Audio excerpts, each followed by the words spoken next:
Kwa ihinda iraya andu aria mari na mawathe ma kuona ni makoretwo makigiika muno riria maracaria motungata ma thimu. Undu ucio ni utumite aingi mahinyiririke kuona ati no nginya mehoke mundu makiria riria mararuta mbia thimu-ini ciao. Uko kwa Safaricom? Okay, enda kwa m-pesa. Okay, enda kwa send money.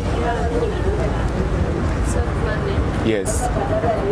Okay, umefika hapo? Okay, enda kwa search sim contact. Search sim contact. Aya, tafuta purity. Yes.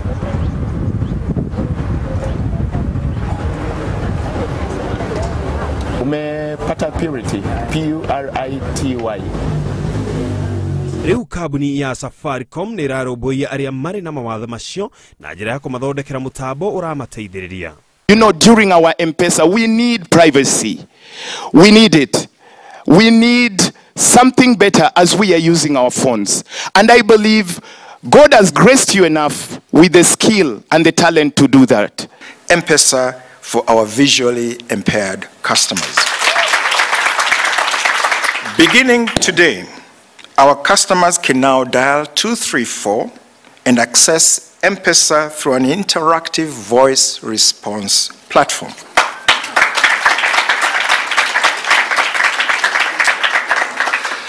Oho kabuni iyo ni iranĩire kuhotithia andu aria mari na mawathe kwigira na thimu cia moko iria iri na utungata ucio.